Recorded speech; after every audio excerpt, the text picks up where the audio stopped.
The French government has announced that the country will suspend for 6 months a fuel tax that sparked violent protests in Paris. This comes after peaceful demonstrations this weekend spiraled out of control. More than 100 people were injured in these images you're seeing here. About 400 were arrested over the weekend amidst the violence. CBS News radio correspondent Elaine Cobb joins us now from Paris. Elaine, what reasons did the French government give for backing down on this tax hike?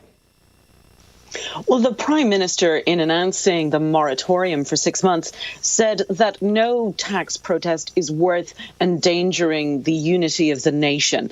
And he paid attention clearly to what had happened on the streets. And he said, it's just not worth it. We will put this on hold for 6 months. There will be dialogue, and then we'll come back to it. Do you think a suspension's enough to keep these protesters quiet? You know, that was what they wanted in the beginning. But at this stage, many say it's not enough.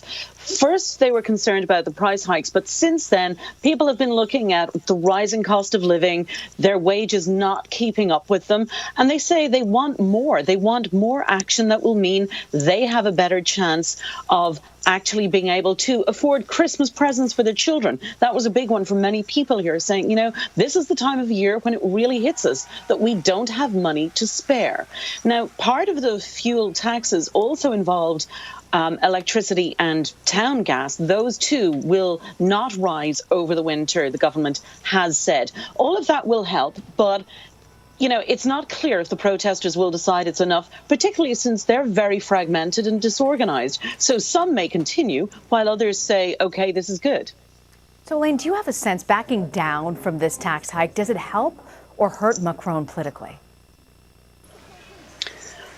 A bit of both. He clearly did not want to back down, and in sending his prime minister to the front to try to negotiate with the Yellow Vest protesters and to make this announcement, he's partly distancing himself and partly wisely keeping himself out of it. His popularity has dropped even more. The latest poll today shows him at 23%. That is historically low. So it's a calculated move. It's too soon to say how well it will play out for him. He is still seen as a president who is too remote and too aloof from the people, and they don't like that. Elaine Cobb in Paris. Elaine, thank you very much for joining us. You're welcome.